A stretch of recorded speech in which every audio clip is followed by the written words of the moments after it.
Em nome do Pai, e do Filho, e do Espírito Santo. Amém. Naquele tempo, disse Jesus aos seus discípulos: Ficai atentos, porque não sabeis em que dia virá o Senhor. Compreendei bem isso. Se o dono da casa soubesse a que horas viria o ladrão, certamente vigiaria e não deixaria que a sua casa fosse arrombada. Por isso, também vós ficai preparados, porque na hora em que menos pensais, o Filho do Homem virá.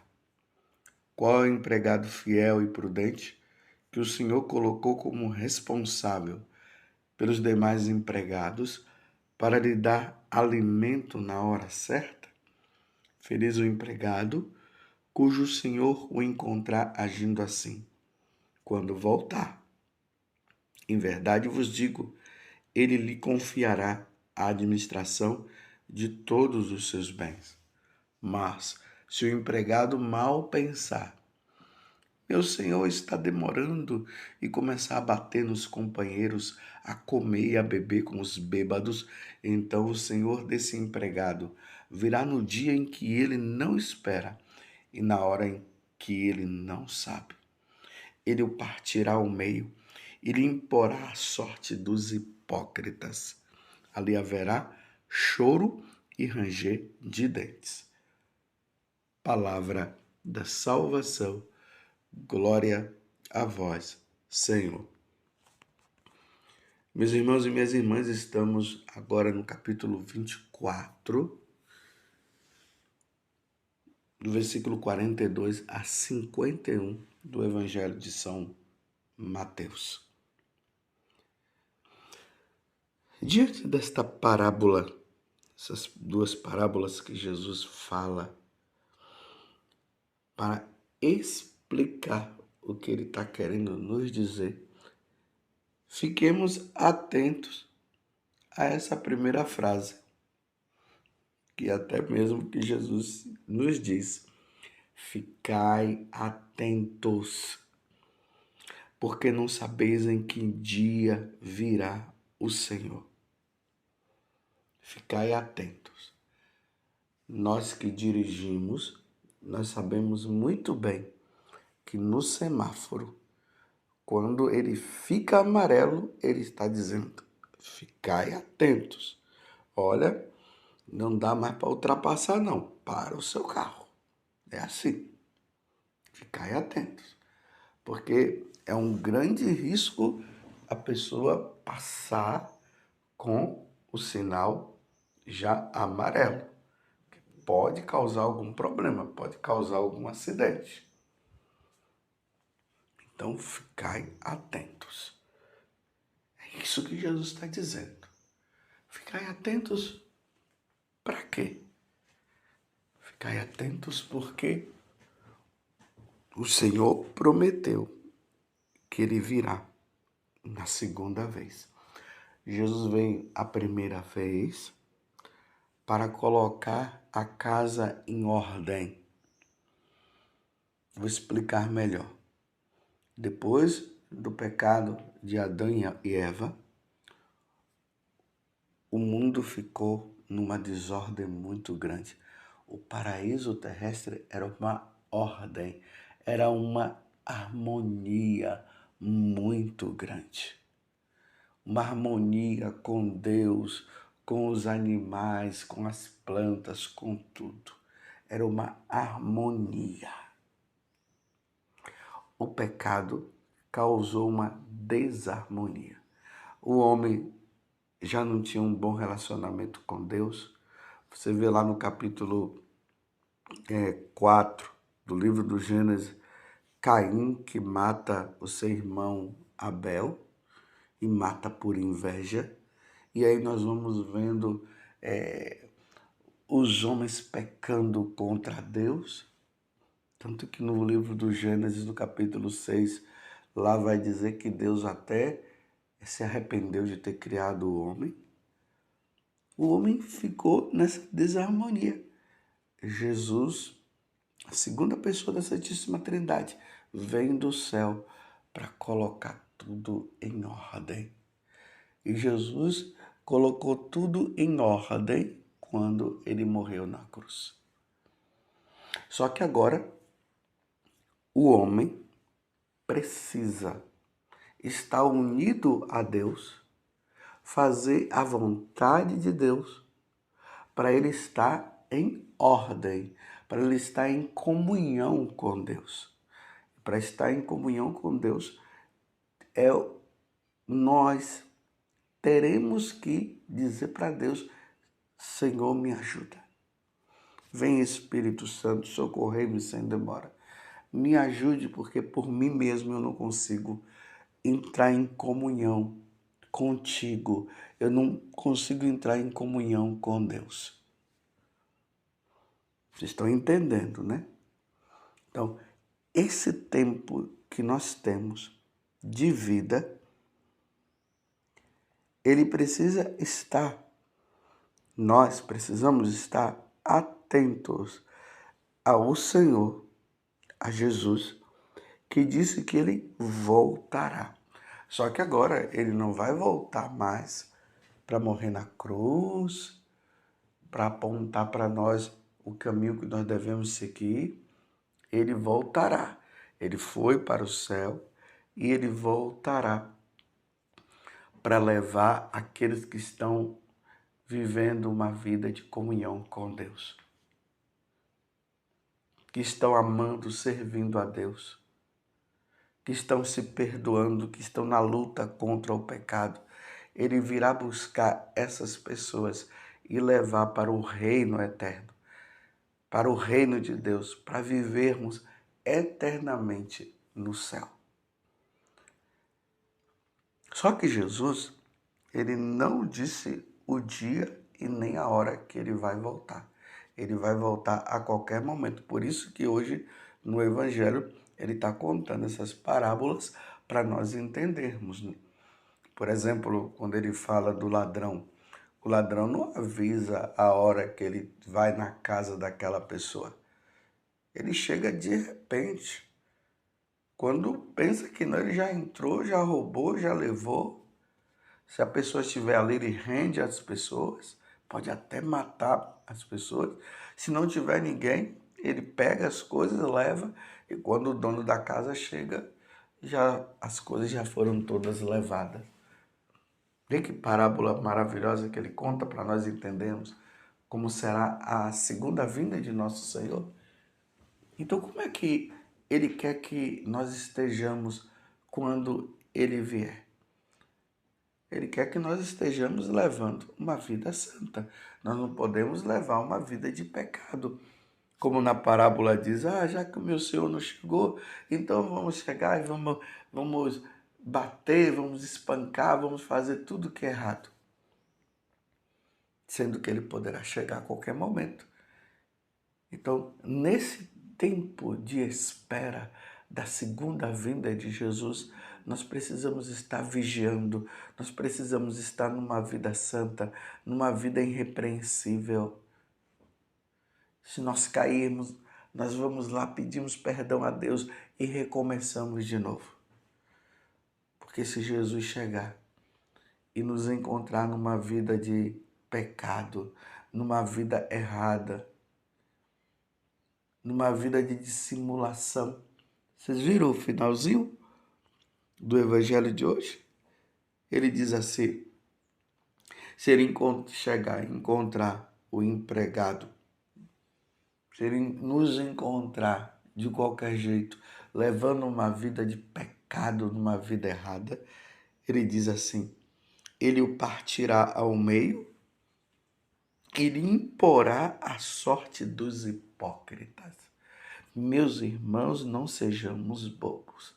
Hoje as pessoas vivem dizendo que Deus é amor, Deus é misericórdia, que Deus não vai levar em conta os meus pecados, não, porque ele já morreu na cruz, ele sabe que eu sou fraco, e dessa história de fraqueza, o inferno está cheio. Essas pessoas que vivem justificando os seus pecados, dizendo eu sou fraco, e Deus não vai levar em conta isso. Deus Ou melhor, Deus vai levar em conta a minha fraqueza e por isso Ele não vai me condenar. Meus irmãos, isso é uma mentira, isso é notícia que vem do inferno. Deus ele nos dá toda a força para nós sairmos do pecado, mas como a pessoa gosta de pecar, ela fica inventando a história, eu sou fraco para continuar no pecado. Isso é dissimulação, isso é hipocrisia. Aí agora Jesus está dizendo, ele partirá ao meio e lhe imporá a sorte dos hipócritas. Olha, qual é a sorte dos hipócritas? O inferno, tá vendo? Ali haverá choro e ranger de dentes, para sempre. Está compreendendo, meus irmãos? Você está compreendendo, meu irmão, o que Jesus está dizendo? Estão vendo como nós devemos levar uma vida santa? Devemos levar uma vida de amor e serviço a Deus?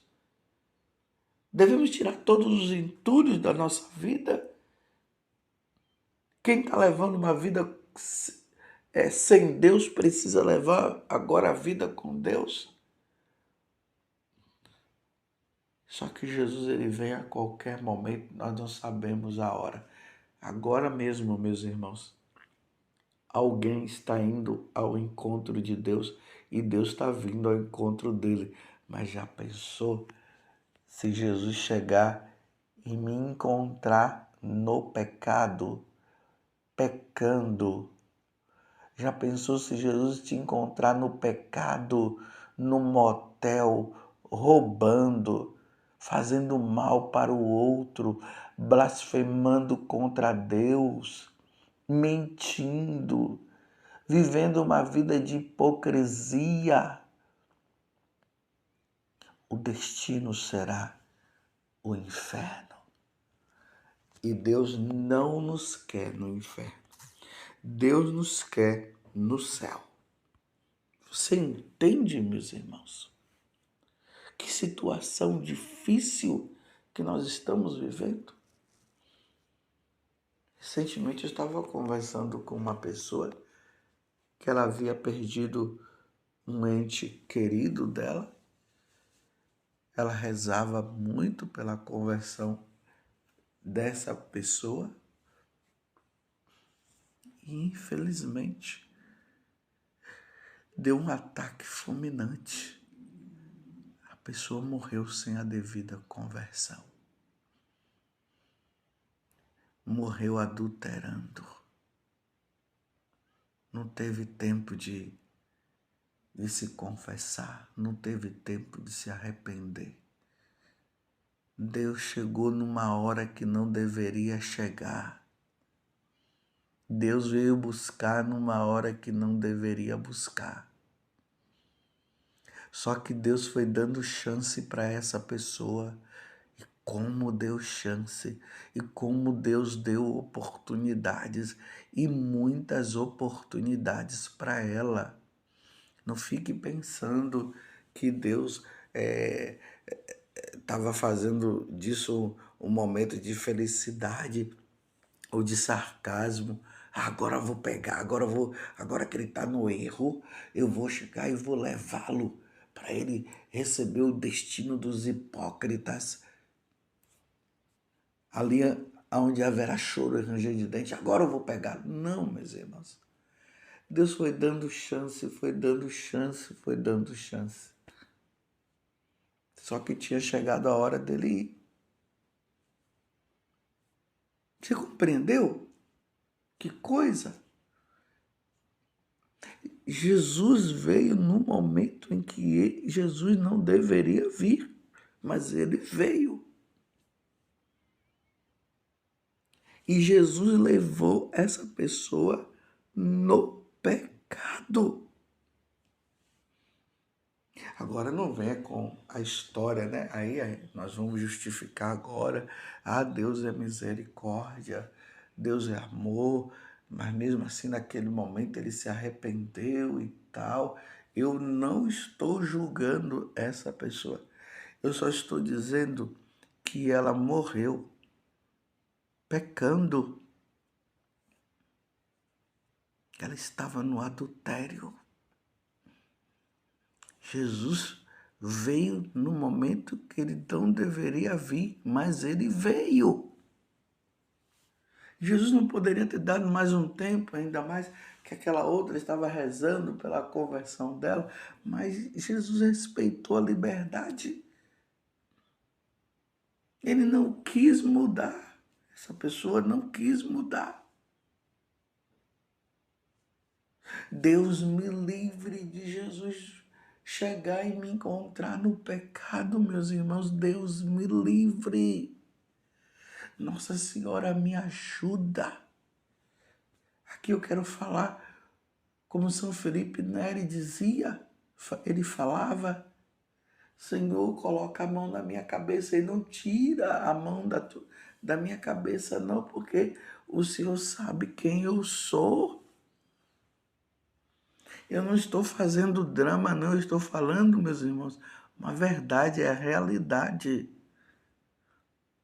Quando Jesus vier me buscar, quando Jesus vier te buscar, aonde você vai estar?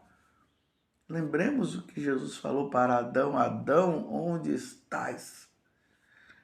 E Adão estava naquela situação de que havia pecado. Em que lugar? Será que quando Jesus ele vier na sua glória, ou ele vier porque todos os dias ele vem, eu vou estar onde? Eu vou estar rezando? Eu vou estar no momento de confissão? Eu vou estar adorando a Deus? Eu estarei fazendo bem para alguém? Ou eu estarei com a mão na massa pecando, roubando, no motel? Já pensou Jesus me encontrar no motel? Deus que me livre. Por isso, meus irmãos, evite de ir para o motel. Evite de pecar. Já pensou Jesus chegar, me encontrar matando alguém? Praticando aí o aborto? Usando o DIU? Vocês estão entendendo que situação? Vocês compreendem que nós precisamos estar numa vida santa? Sempre santo, nos corrigindo das nossas falhas. Ficai atentos, é o que Jesus está dizendo. Ficai atentos, o Filho do Homem virá a qualquer momento.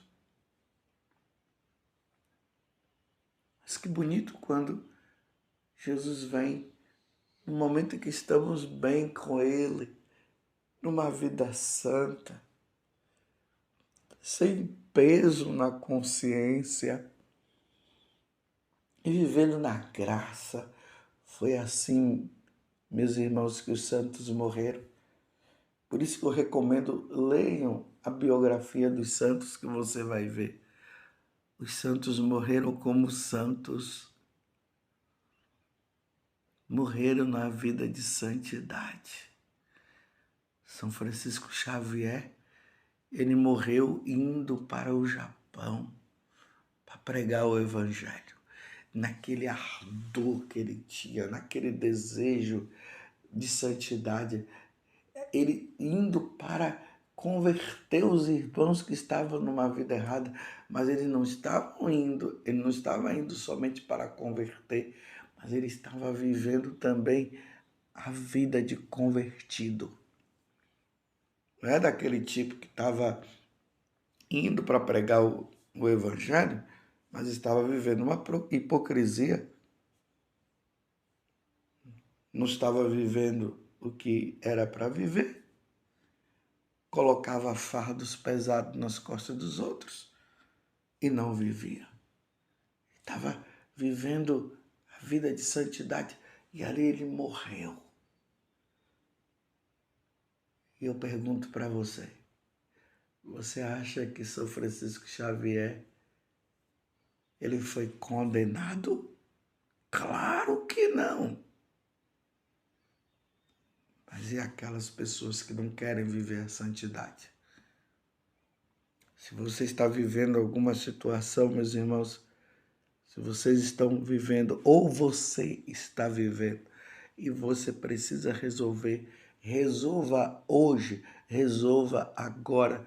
Se tem alguma coisa que está pesando na sua consciência, resolva agora, porque Jesus pode vir te pegar agora e te levar agora. E o teu destino não pode ser o destino dos hipócritas, que é o inferno.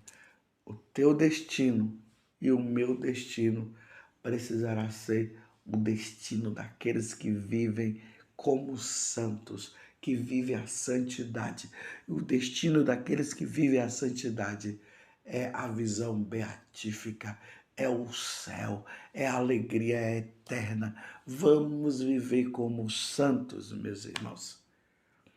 Louvado seja nosso Senhor Jesus Cristo, para sempre seja louvado, e a sua mãe, Maria Santíssima. Ó Virgem Santíssima, não permitais que eu viva e nem morra em pecado mortal. Em pecado mortal eu não hei de morrer, porque a Virgem Santíssima há de me valer. Valei-me, Virgem Santíssima.